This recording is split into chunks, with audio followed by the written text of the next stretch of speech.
Hey,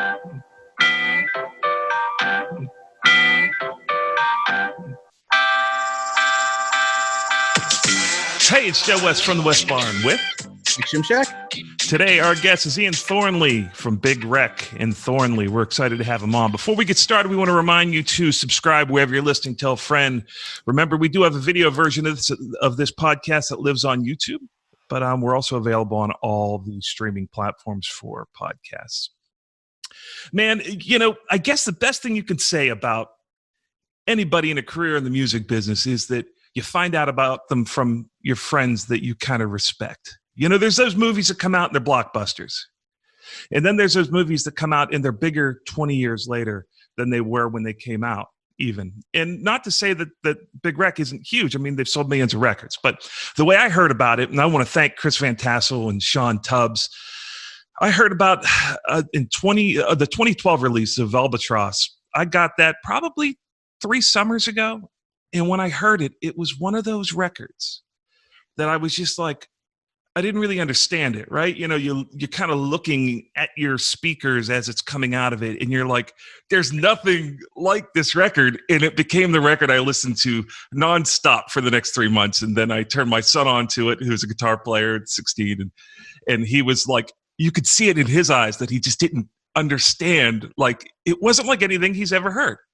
Which is like, how do you do that, right? You know, you're a musician, but how do you do that? And well, let me just say, welcome to the show. We're both huge fans. Right. Thanks for coming on. But you know, it's like, I guess that's the question. You know, I was watching the Craig Garber interview that you did on Everyone Loves Guitar, which is a fantastic interview. Go watch that. Yeah, he's great. I was going to do this gag where I came on and I was going to confess that I was the guy that had put the YouTube comment on that he hated the way you inhaled. But I couldn't pull it off, man. I didn't want it to get weird too early. He really ran with that one. But anyway, we'll get to that. But you know, I guess what I really appreciated from that interview and what I really have struggled with throughout my career is making the decision to not sell out, but to go for big money or go to follow the crowd. But you had talked about how your greatest joy is listening back to your records, right? And this buzz that you get off of being able to make the records the way they should be made rather than following a trend or trying to not, I hate to use the word sell out because there's plenty of people that sell out that I love. But, you know, what is that? How hard was that decision for you? And what, you know, talk about that a little. The easiest decision ever, to be honest. Yeah, I mean, it's just sort of do what comes naturally for me, because chasing that you know, that brass ring. As a student of music my whole life, I still am, and I mean, I love everything from the most complex music to the simplest music. I just love all music. And it all kind of hits me in different ways, but the feeling that I'll get from, you know, that whatever that feeling is something that I strive for. And I think we all do. And you want to be connected to something that has that. If you're lucky enough, like right time, right place, and all that. I think having gone through the first wave of the Big Wreck thing, where we were on Atlantic, and then that second record was like, you know, that classic Tom Petty line, the A&R man says, "I don't hear a single." Like, I lived that, and I was like, but this is like, the demos for that went on for 2 years, and I had 40 or 50 songs that were like the best thing I'd ever. I'm still sort of mining through some of that stuff today, because I don't, you know, as an aside, I don't really put a time on ideas. If it's a good idea that turns me on, it just hasn't been completed yet, or it's not quite ready, then I just put it on the shelf and I might look at it later. But yeah, that whole demo process, I was like, to me, this was some of the best music I'd heard that come out of me or us. And to hear them like be like, so right. What? Like, because the first record was demos, and they had bought the demos as they were. You know, I changed very little about the the original demos. I think I had to redo a vocal on the O for first single because it was just too distorted. But the only reason I kept it was because I didn't have any lyrics for it. It was all scatting. It was just and they were like, I can't hear what you're saying there. So I had to go through and listen to it. And I was like in the room with all the guys. I was like, ooh, ba-da-ba-dee-ba-do. Who's a dragon? Am I a dragon? Or who's that? What? So it was that kind of process of just nonsensical lyrics. Yeah. And then the chorus would open up to this normal vocal. But anyway, well, all that stuff was untouched. You know, it was uncompromised. It didn't have a stink on it. And then the second record, it just, you know, they just let us keep recording and keep going back. And, you know, once we got Dave Jordan on board, and, you know, he's an A-lister, so if he thinks you're great, then it's got to be great. So at the end of the day, nobody really knows what's gonna fly. And then with the after that sort of crashed and burned, we did the Thornley thing. And that was where every song we were swinging for the fences. Well, before we get onto the Thornley thing, I wanted to, I almost imagine, it may not be true, but I suspect it's true. Like, you get this committee, there's a version of Big Wreck that people just pigeonhole immediately as Soundgarden, as rock and roll, sort of what was happening then. And it's like, I don't think they get the bottom of that iceberg, which is like, wait a minute. Yeah, there's a lot of what moves the speakers that feels like that. But the reality is this is a very different band. It felt like King's X. It felt like there was an extra gear there that was like progressive, you know, like really well thought out. Very much so. I mean, and I wonder if Atlantic got that. Did they get that? No, God, no. No. That's and you know, I don't blame them. They're running a business. It's just, you know, I'm not slagging them. I consider myself lucky to still have a career. I think largely based on the fact that, you know, there's as much Yes and Genesis running through our veins as there is, you know, Zeppelin and The Who and all the stuff that fueled a Pearl Jam or a Soundgarden. It's the same stuff that fuels us. But I also, you know, growing up a keyboard player, I dug deep into a lot of prog and a lot of, you know, sort of classically flavored stuff, and even in my later years, some jazz flavored stuff. Not that I would ever call myself a jazzer. Well, the other thing about that aspect, it's all ripe for the picking. You know, it's all music. There's a ton of stuff that when you listen through these records, you could tell who you were listening to, but it doesn't do that thing where you feel like it's a gag, where dude is doing dude. Yeah, you know what I'm saying, right? No, so it's like I do the deep dive for sure, and when I'm doing you know. Because you'll see in the comments section, and a lot of when somebody just grabs our song and puts it up on YouTube, I'm always a sucker, and you know my gal is like, Ian, don't. So I'll start sifting through the comments and like, oh fuck, it's always just like, come on, it sounds like Mark Knopfler. I'm like, yeah, exactly, thank you. Like that's what I was going for. It sounds like Jimmy Page. I don't think that's I think that those people don't. I don't think that they're deep enough musically. There's a version of that where you honor and you love people that got you into playing guitar, but then it's just filtered through you like anyone. When you pick up a guitar after another dude, and it's like, why is it not the same? Even though we're playing the same stuff, you do a great job. Like on All Is Fair, it's like that is a Zeppelin influenced groove, right? Huge. Or Locomotive. That's a Zeppelin, you know, but it doesn't feel like you're trying to do a Zeppelin thing. It's filtered through Big Wreck, which I really think is tough to do. It shows maturity as an artist. When we're in pre-production or when we're like, you know, laying down basic tracks, there's always at least one song on the record that's like the Zeppelin track. You know? Why not? Or it's just called like Zepp this, Zepp that, and Locomotive was one. It was like that was the Zeppelin track until somebody said, "Dude, that's the single," and I was like, "All right." Yeah, or Ghosts. You know, that reminds me of Sting. Oh, big time, yeah. Right? I'm a huge Police guy and a huge Sting guy. But it's like, how many guys in a genre are influenced by Zeppelin, but yet then they have all these other shades? You've got a really wide berth of influence when you play. A lot of that is probably due to the fact that I've never, you know, I never got that brass ring, so I'm free to do whatever I want. you know, explore all the things that all the different avenues and all the types of music that I love. And I'm on a huge 80s kick right now. Like I'm on a huge like who from the 80s? But well, anything good. Like The Fix. If you ever listen to that record, that's tremendous. And it's, I mean, the obvious ones would be like the ones that we've already talked about. You know, even some of the Genesis stuff from the 80s.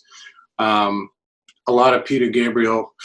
I mean, I can dig through my phone and show you. It's just that, like, I just, as far as the gated drum sound, I'm like, I have a feeling that was Phil and Peter Gabriel, but more probably influenced by Phil. I know it was the two of them together with Hugh Padgham that came up with the noise. And it actually has nothing to do with reverb at all. It's just a mashed room compressor that they then gated. And it's actually the talkback from an SSL that they then just gated.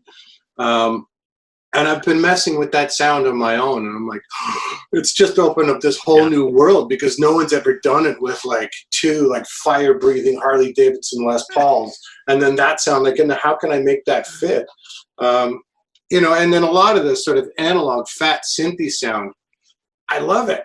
Like, why can't I have that in the middle and then have distorted bass in stereo? Like all these different things, you know, they turn me on. And then the more you work with them, it's just, you know, someone's going to say, it sounds like the 80s, like this sounds like Robert Palmer. Like, well, I don't think anybody can deny the fact that these are like creations. Like, it reminds me of how I felt when the Beatles got into that era where they were doing things like, I heard this story about how they put a microphone in a prophylactic and put it down into like a jar full of water and sang around it. And they didn't use it. But the fact that they did that, they tried it. It made me think these guys were really pushing hard. And regardless of the little pieces that build it, and maybe the influence and the nods to people that you just really respect, at the end of the day, you build these things that I can't imagine as pictures. They're not, I'm a Nashville songwriter, but I grew up in the rock world. So did Mikey, you know, and it's like, so we came, I don't have any history in country. I love where country can be at times. Every once in a while, we still get a song on the radio that I really, really kills me. So I'm grateful for that. But as a songwriter, it's very formulaic. So I'm really appreciative when I see something that's completely out of formula. And your song's from a melodic. There's a lot of Mixolydian stuff in there that's like, I hadn't really thought of that. And it feels really influenced by just total exploration. There are no rules, as when we sit down in a Nashville room where it's like, another 6-4-5 2 minor song, right? Yeah. So I appreciate that. Thank you. I mean, it really does just come from that. I appreciate a good turn of phrase as much as the next person, but that's not like, that's usually the last thing I'll focus on when something really grabs me and it's brand new and I haven't heard it before. It's always the changes in the melody, and it's something that, okay, wait a minute, you know. And sometimes it's just the overall vibe, like the tapestry, the whatever that's the surrounding thing of the song. If it's a keyboard sound or if it's a drum sound or whatever, it's just like, oh, this is different. Because it's just, I've heard, especially, you know, I'm driving around a lot these days, and sometimes the radio is on, unfortunately, and I'm like, I just hear the same, like these people are using the same kick and snare samples and the same Axe Effects plugins, and it's, you know, to me, I'm like, well, if you're going to go into a studio and you have all these tools, isn't there just a little part of you that's like, well, what if, you know, that thing? You know, I once read that Jimmy Page just plugged right into the butt. Like, just try it. Just try it. Right. You know, and you might end up stumbling over something else. Like, still my favorite clean sounds are guitar, tube DI, little compress, use some delay, like some outboard delay unit. I'm just like, why is it so perfect? It's so much better than just you know, I love a good clean Fender amp, but there's just something processed in just the right way, something artificial in just the right way, you know? Yeah, I think there's so many variables when you're making a record that it's almost assuring or reassuring to someone to just sort of get 80% of the signal chain figured out and then try to do something that can be a hit-worthy something on top of it. It does sound like you do that. It sounds like anything's on the table, which reminds me. Well, I mean, you have that's where pre-pro comes in. You know, we have our, like I do, my demos are pretty flushed out. And I mean, there's really no rules. Sometimes if they become too flushed out, then the recording process becomes an exercise in mimicking, Well, let's do that. Let's do that tight tea towel, close mic drum sound for real now, as opposed to just BFD where you just turn everything down and you can do this and do that, and then it's like it's kind of there, but that might have a vibe to it, How much of your demo stuff stays in the record? Do you build the tracks at the studio off your demos?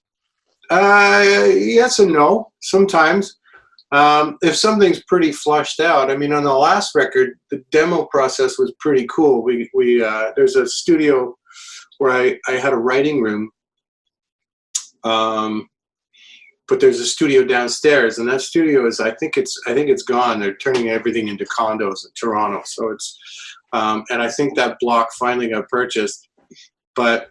The guy who owns the building, Roberto, is a great jazz bass player and a friend of the family. He's like, yeah, just go in there and use it. So we basically, I just brought in my computer and a couple of toys, and we just kind of worked there and sort of rented a couple of mics.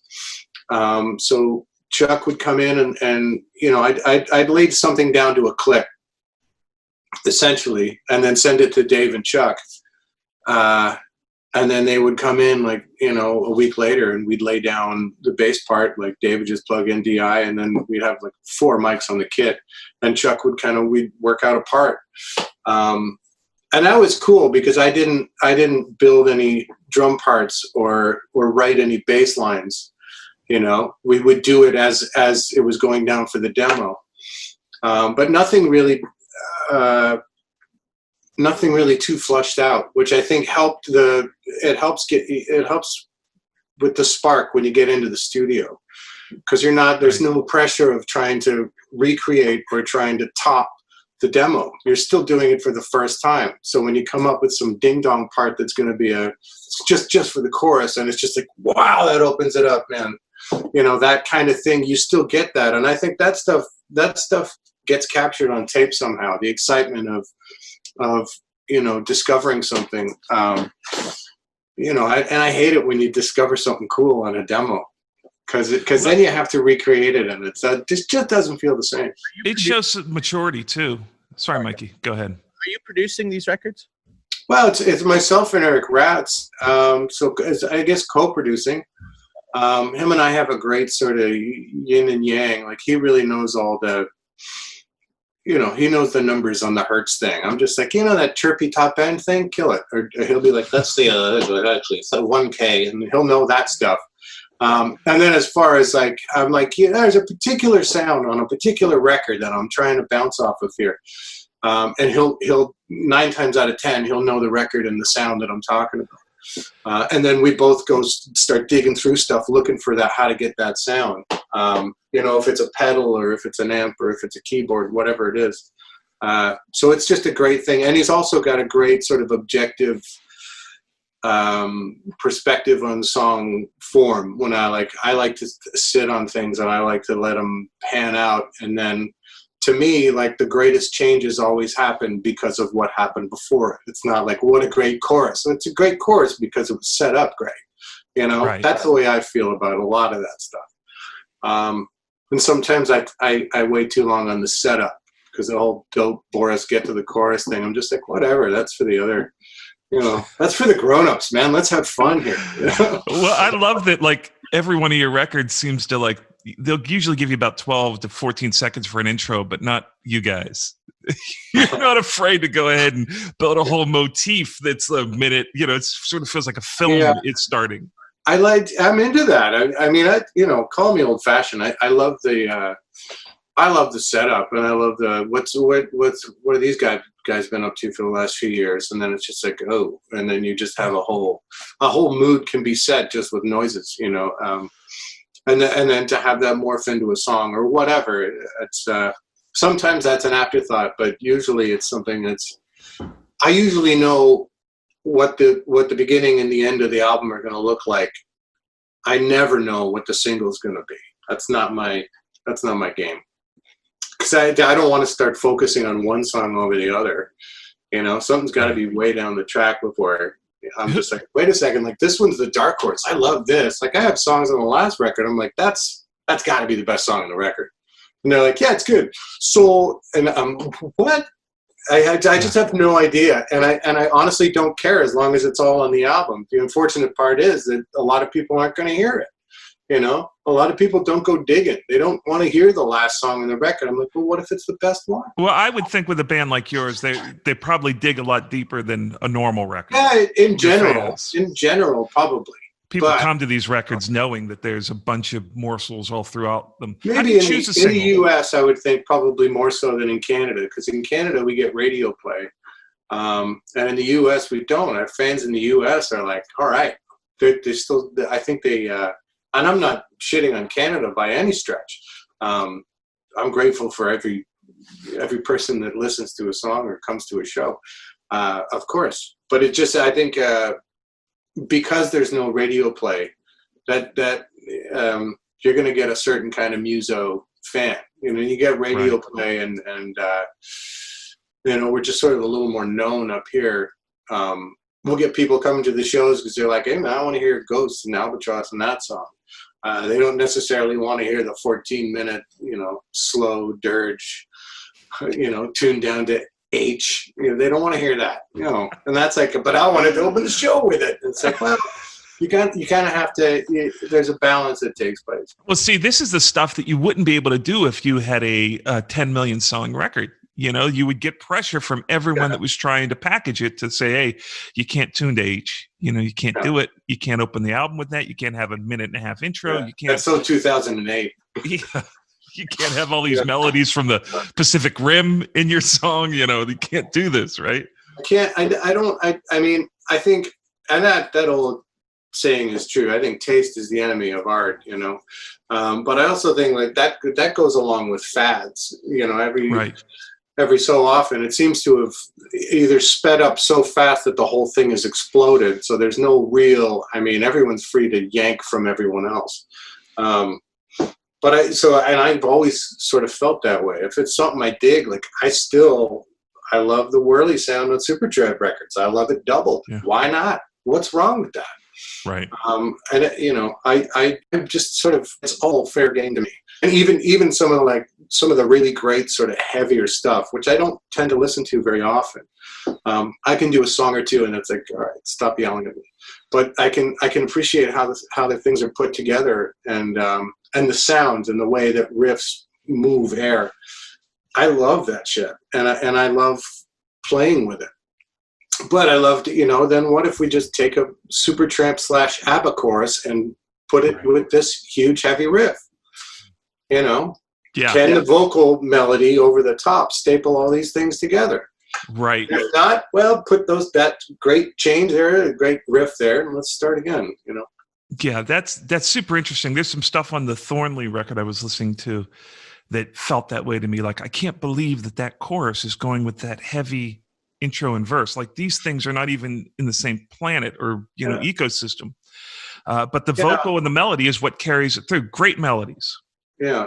And your voice, well, I mean, come on, your voice is insane. Thanks. I mean, there's so much to talk about here that it's almost like, okay, his voice is totally blowing my hair back. The songs are from another planet. Sonically, I mean, the records are really good. Like, Albatross, that record, and that's Nick Raskulinek, right? And you guys.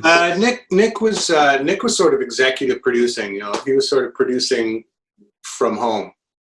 Okay. So Rats and I would be in the studio hacking away all week, and then sort of send him where we were at with different things, and he would sort of make suggestions. I think he flew up towards the end. You know, I mean, that basically the one thing I remember from Nick when he flew up is that one of the things that was the back and forth that we had was he was like, there's a banjo in Wolves, and I had it pretty featured because I had mixed the banjo with a guitar part that had a whammy pedal, so it's very high, sort of ding-dongy thing, and they were playing in unison. And I was like, to me, that was the hook. It was such a unique sound. And he was like, yeah, you got to bring down the banjo, dude. You got to bring down the banjo. I was like, he's like, just bring it down. Like, I mean, tucked, like really tucked. Like the next level after this kind of tucked is off. That was, oh, dude. And you have no idea how hard it was for me to like, you know, get that banjo part perfect. And like, it was a strain because it was like these weird shapes and I'm just sort of picking these, you know, oh, okay, let's try the chorus. You know. So you did tuck it? Oh, it's tucked. I mean, it's in the intro, and then it's kind of weird. That also shows a ton of restraint as an artist to be so dug in on something that you love and you're so myopically focused on, and then you're able to work with people and be able to. Well, I mean, you know, it's not compromise. It's just what you trust. I trust Nick. I trust his ears. I trust his enthusiasm. I trust his opinion. Same as Rats. And it's like if I have something that I'm gonna fight about, like Control, for instance, that was one where Nick was like, the bridge, the slam. He's like, that's your chorus. Like the song should go in that direction. And Rats and I were always like, we thought that was the departure, and that the song's direction was, you got the top down and it's nighttime and you're driving through the desert vibe. We were going for that vibe. And then it just sort of, you know, we ended up kind of in both, because I mean I went pretty deep with the bar and that midsection, and then reintroduced it after the last chorus before the long drive. But yeah, those kind of things. It's like it's got to be. It's about chemistry and having the right people in the room with you that you really trust. And I've said this before, and I will always say it, is like there's no room for ego shit when you're in the studio. The biggest ego in the room has to be the song. Like and it'll tell you, if you're listening, the song tells you what it wants. It tells you what's right. If it's still not, you just keep looking. I think that's the kind of statement that as a younger me, I would have glossed over it and thought it was a cliche. But as I got older, dude, it's patent. Pardon me? That's patented, copyrighted. Ian Thornley, that's me. That's mine. Garth Richardson tried to steal it. Garth tried to steal it after he did that record. Well, Garth tried to keep it. But if you can really absorb that and recognize that you got to fight for the song in every turn, and if you do that, it will tell you what it wants to be. It will sort of demystify or decode as though it were a combination lock right in front of you. And people they get in the studio and they try to do something, and they're continually in this desperation mode where they're just anxiety and then just like paranoia, and they're screaming over top of what the song wants, right? And if you took anything away from this podcast as someone sort of starting down this road, it's like, have faith in the song. If the song is a good song, listen to it. It will slowly. It'll tell you. Yeah, don't talk over it. You know, there's a real wisdom in that I would have just it would have went right over my head. You know, I told you, one of the big things I learned along those lines early on was forcing things, because somebody told me one of the first times I was ever in a studio, they're like, well, I was like, well, that change's not going to work with this part, like this, you know, this chorus doesn't work with that. He's like, and what he said was, you can make anything work with anything else if you play it like you mean it and play it like it was supposed to be there. And I've taken that to heart and thought about it a lot, because it's a fine line between that and forcing something. Yeah. When you're forcing something, I can hear that. I can hear that a mile away in my own work and in other people's too. I can hear it like, I really tried to smooth that edge, but it didn't work. You know, I can hear something that's been forced. And that's something that always makes me cringe. When I can hear myself having forced something, you know. And you probably listen back, and those are killer records, and you have the disadvantage of knowing every nook and cranny of every old record. But I'm sure there's records that you listened to and thought, man, that felt a little forced, or you know, I mean, even though we look back at them and we love those records as the artist, you're probably happier now because you're just more mature as an artist.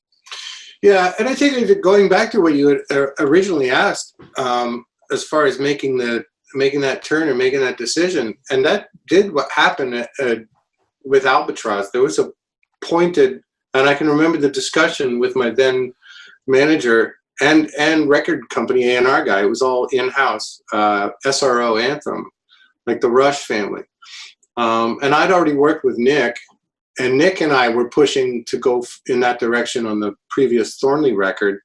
And we're getting there was a tug of war between our ideology and make hits and make cash. And I was like, but there's a lot of different ways to make hits and make cash. Jack White's making a shit ton of money, and and his stuff is great, but there's no lock to the grid and drum samples, and come on, man. So, and Nick and I wanted to make something a little more organic and a little more off the beaten path. And by the time I'd gotten out of that record contract and I was just solely signed with Anthem, and the management was SRO, but in-house. And Andy was like, through Ray Daniels, Ian, just go in the studio, do what you want.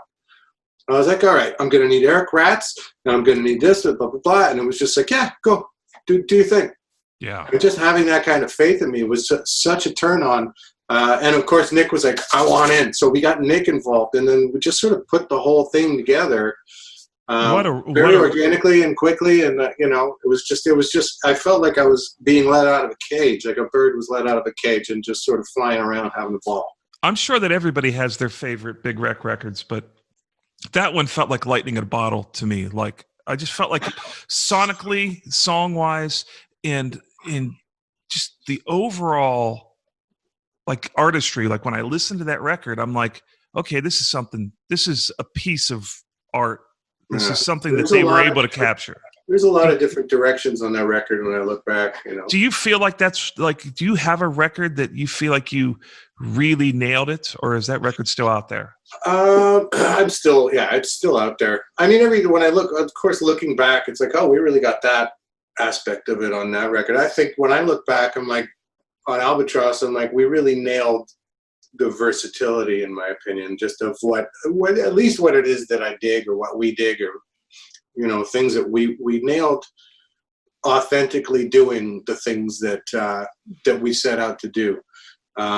Ghosts, I think, was in many respects is like, because there's a lot of heavy lifting on that record, and it's pretty meticulous. And I still sonically, I'm just like, when I listen to Ghosts, I'm like, God, that was great, because we were able to sort of thread the needle in so many different ways. There's so many tracks, and we got away with it. And then I think Grace Street was a departure in some ways, but it's a darker themed record. But when I listen to it, it's again like sonically, there's so many. And just the overall feel of it, it's just so different, and I adore it, and I adore Garth for helping pull that stuff out and into the light. And then of course, But for the Sun, I listen back in that one, I'm like, there's some really beautiful moments. I kind of hold them all in the same sort of boat. And the earlier Big Wreck, I kind of think of as differently, as a different group of guys, and we were focused on different things and going in different directions. Right. And do you have someone that sort of follows these records and does a lot of the mixing on the records, or is it just whoever's working on the record? Well, it's usually just Ratsy. On the Gray Street record, it was Randy. Randy Staub mixed it. And Andy Vendette mastered it. On the previous two, Rats mixed them, and Brian Big Bass Gardner did the mastering. So Eric did Albatross? Oh, yeah. And is he, he's in the band, right? Eric Rats? No. Oh, okay. He's an engineer. He's a shit hot producer up here. Okay, no. He won't even pick up my phone call right now. He's so busy, right? Well, it was one of those records that was so stunning sonically, even on a little phone, that whenever I listened to it, it was just like flying out of my 2mm speaker. It was, how does this sound so big? Yeah, a lot of that is Rats. So he really is a whiz with fitting the pieces of Lego that aren't supposed to fit together. He'll find a way with compression and EQ, and he knows tricks that massive records. They're so to me, they're so minute, and they said it's minutia, and it really isn't, because it's making the whole thing. It's like, I still want to hear these Jimmy Page parts poke out right here. And he's like, there's no fucking room. It's all packed. I'm like, wait, isn't there a way? And he'll figure out a way to have him poke through just in that little part. Yeah. You know. I was listening to a song this morning. It was just playing on my phone, and I was like, that has got to be one of the loudest guitar solos I've ever heard. It was a Big Wreck thing. But like, it made everything better.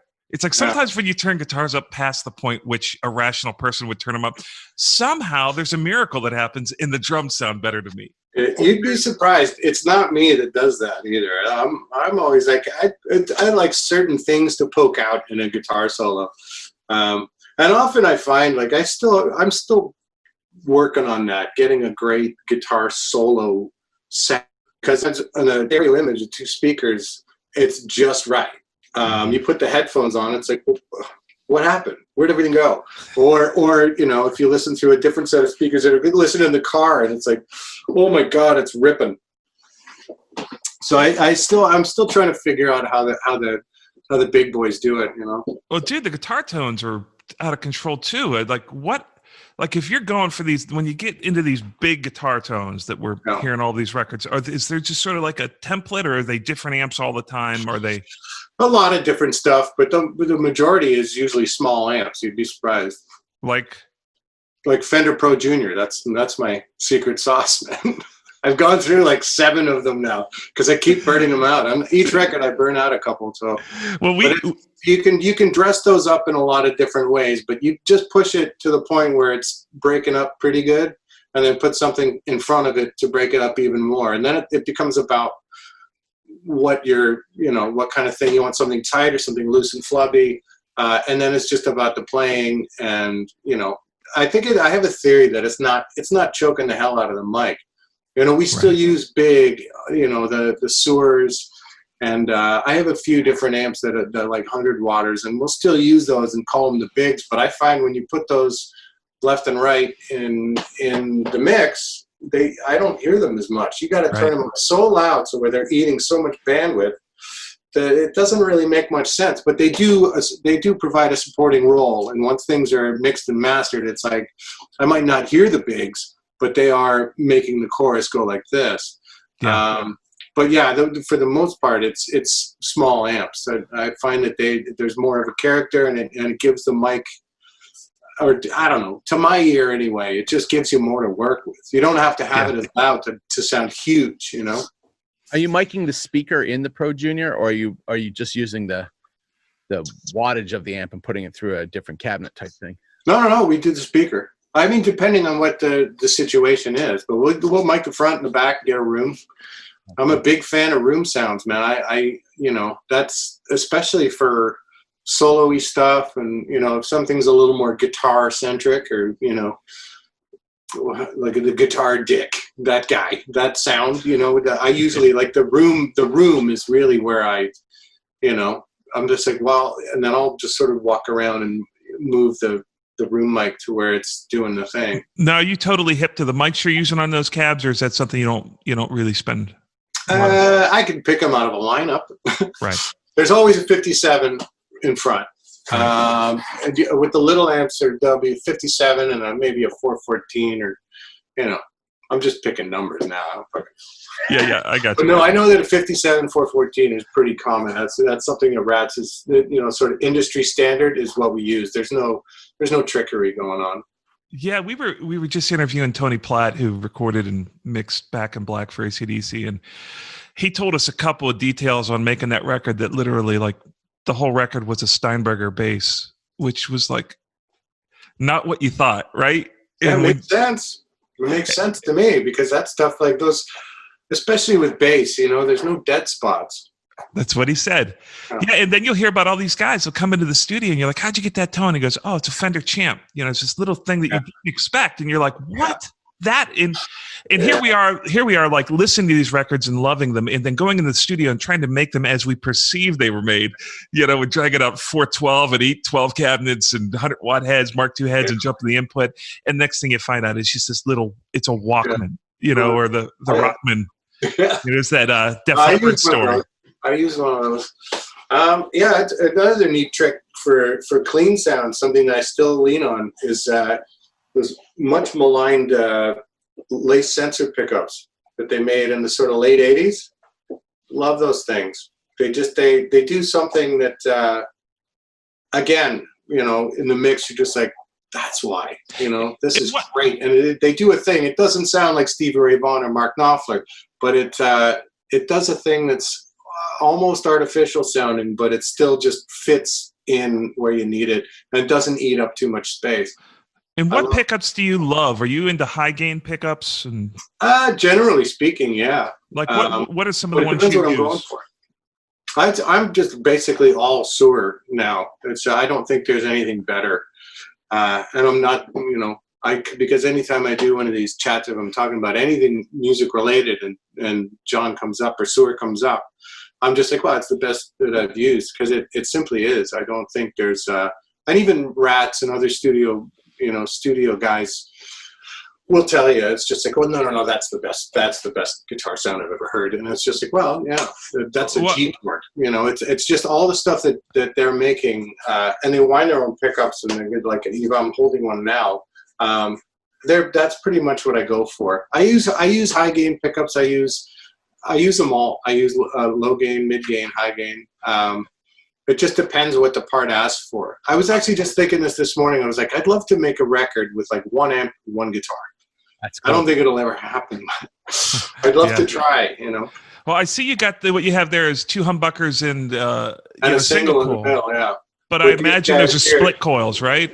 These aren't split. These 2 guys are series parallel for these 2 guys. But there's auto splits on the 5-way. So when I go to position 2 to get that real quacky sound, this guy splits to just this part of the humbucker. And in position 4 there, it's this and this. Okay. So I can get, this is a Swiss Army knife. You can get anything on that. Yeah. Yeah, this is a SIG model. This is the latest iteration of the SIG model that Suhr's making. And it's honestly, like, in the studio, it's still a workhorse. It's like, well, I really want a clean Strat sound. I'm just like, position 2, there it is. And it's like, I'll put it up against a 65 Strat that I've got. I'll put it up against anything else. And I'm like, that kind of wins. If I want a particular, that artificially thing, I'll grab like a 91 Jeff Beck thing that I've got with the baseball back neck. But it's lace sensors. And it's sort of a different animal. Right. But this thing will do anything I need it to. I also have a guitar from him with his P90s in it. I'm just like, wow. Like, that sees a lot of playing time as well. But and there's Meridian. There's a guy in Boston who made a bunch of guitars for me. Oh, he makes that really giant guitar, right? What's it called? There's I have a few of them now. And they're all very different. I think I have one here. Something stack or flop or... Yeah, flapjack. Yeah. Yeah, it's just basically just a big slab of wood with a neck on it. And is that like a baritone, or what is it? Scales the same? 25 and a half. Yeah, it's just and Dave, our bass player, massive. Hates it when I pull the black one out. He's like, please don't, because he kind of disappears. There's so much low end on the thing. So if need be, like for certain songs and certain things, it's like, well, it's just lacking some. We're just like look at each other and be like, we're pulling out the black flapjack.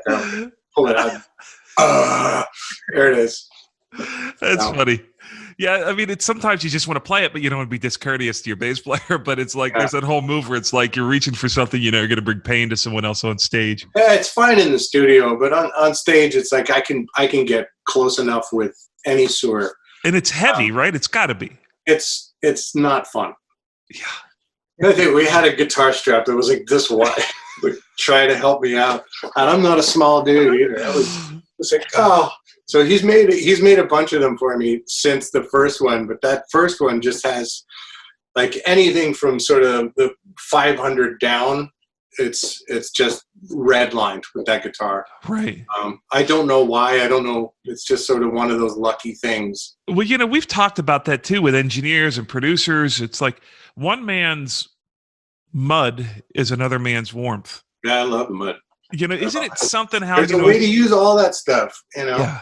I love Neil Young's guitar playing. I love Neil Young's guitar sounds as much as I love Guthrie Govin's, or any great sort of technician. Right.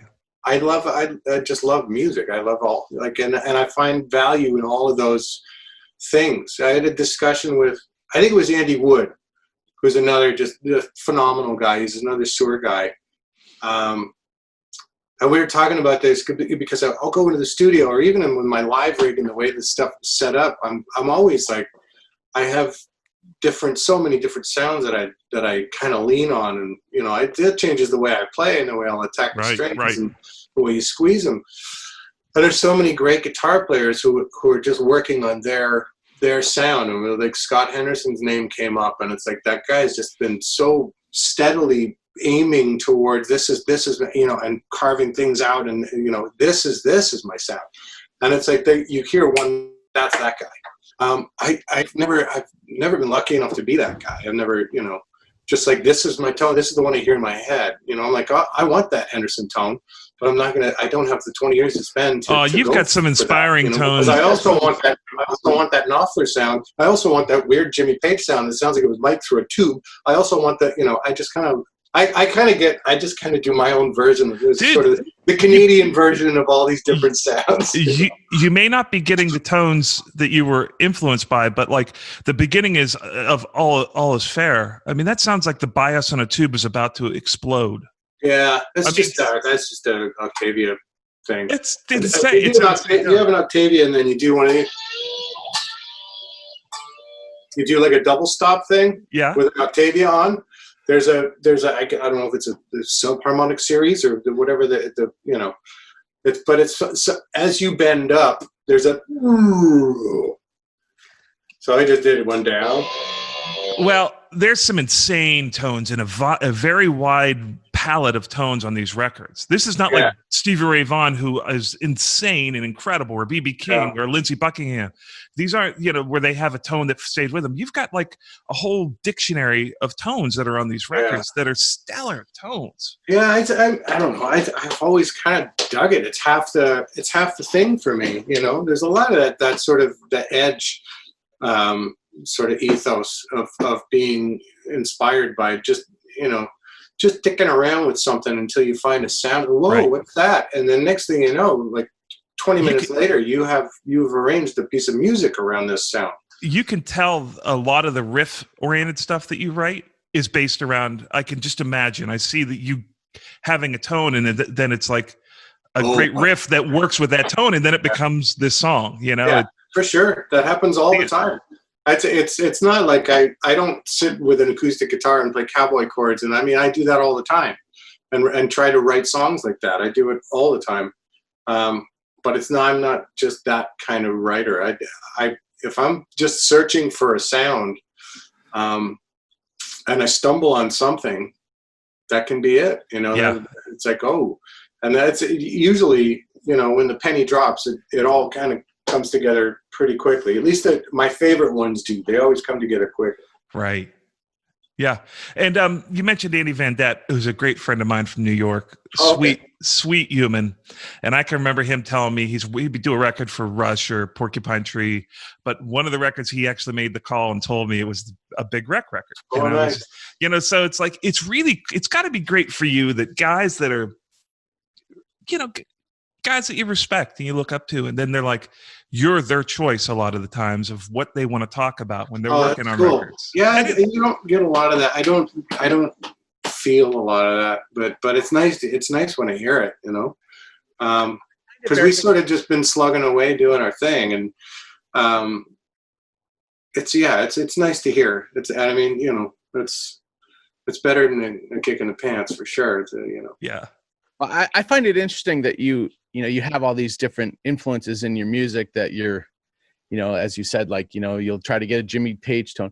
But what's ironic to me is you're incredibly influential to people. I don't know if you know that. Yeah, I don't see that. Like, you're now an influence to others. I find that really interesting. But I can personally attest that the amount of people I know that are huge fans of yours.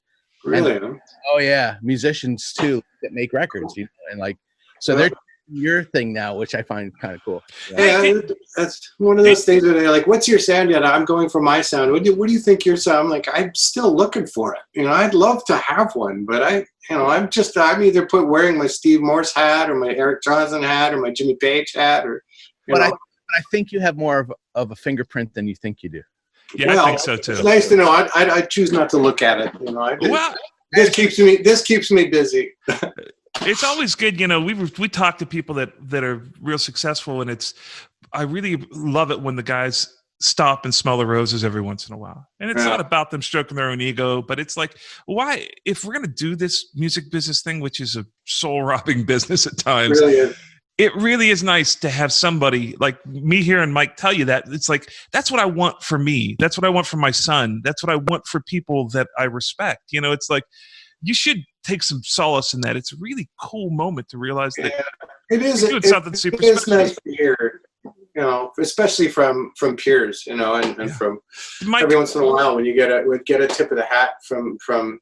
I mean, it does feel great, but I don't like to stay there smelling the roses too long, lest I kind of think I've figured something out, because what keeps me going is how do they do that? How do they it's not like, well, how did I do I'm like, well, that sold all of 20 copies, so let's figure this out, Well, the best part of a musician is the one that can see himself through a lens where they've got to sort of re-look at the universe every time. You can't say we're going to build on this last thing. You got to do something different, and you guys do that. Mike, didn't you tell me you opened up for Big Wreck, your band?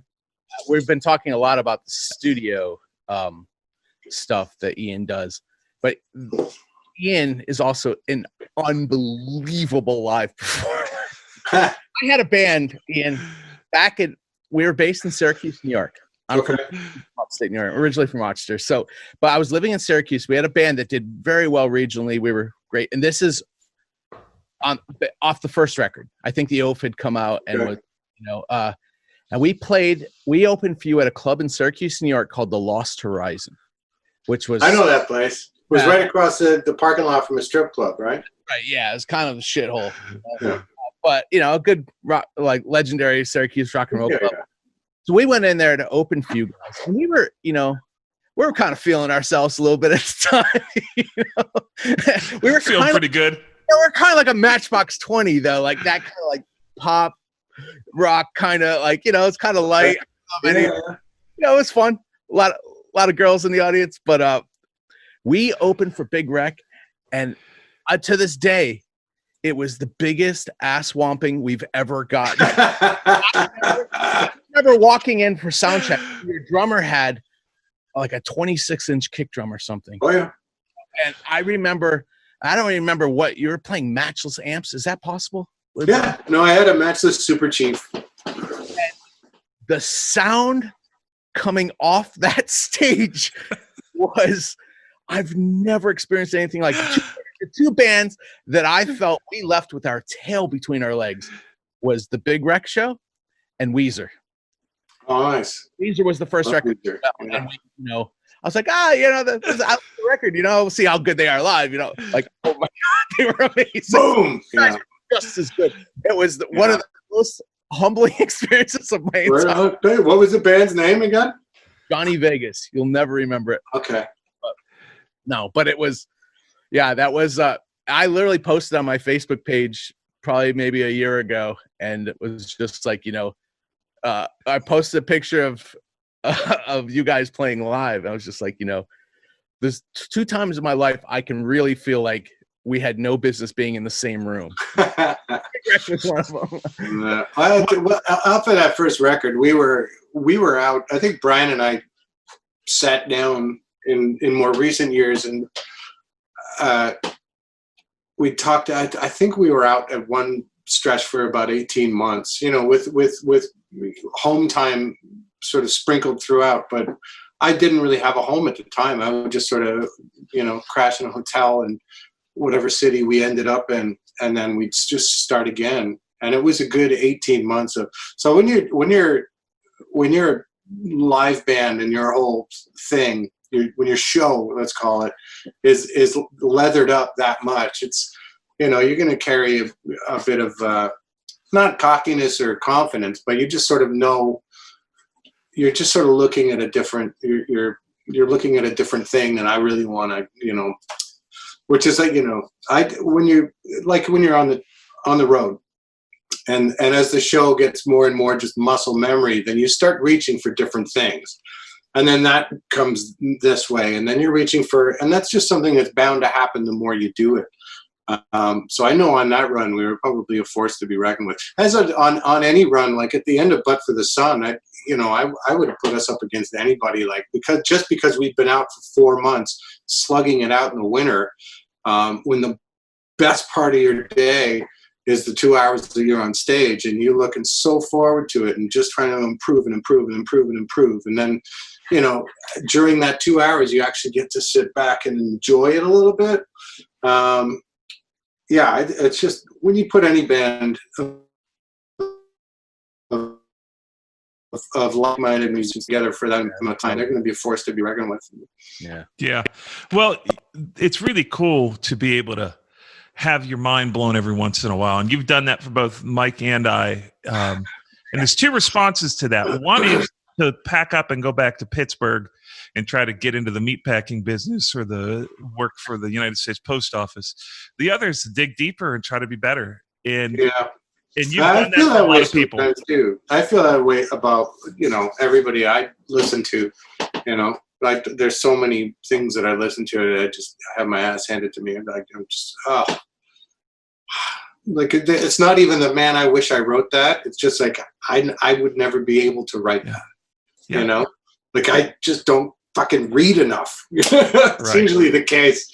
Like, I need to read more. It's like, but if I'm reading, I can't work on my wide stretch shredding, you know? Which nobody's going to care about anyway. No one's ever going to listen to that shit. I've got these meat hooks for hands. So like those, like trying to do any of that stuff is just like, it's not even on my agenda. I can't even book time to practice that stuff. No. Well, it's just good for, you know, it's a good way to pass the time between being inspired. Yeah. Well, hey, thank you so much for hanging out and being such you're a really approachable guy. Hey, thanks, man. Thank you for having me on. You're incredible artist. Really appreciate and respect what you're doing, and thanks for doing something that you're doing for the love of it rather than chasing some formula and spitting out the same old. Thank you for doing that and pushing us all to be better at what we're doing. All right. Hey, this has been a very flattering and you know. Oh, we're fans. Walk around the house now all bowed up and puffed out. We're easy. We're fans. You had us at hello. Right, that's awesome. Cheers. I really appreciate it, guys. I really do. I mean that. That's it. So thank you so much. We're signing off. We'll see you next time from the West Barn.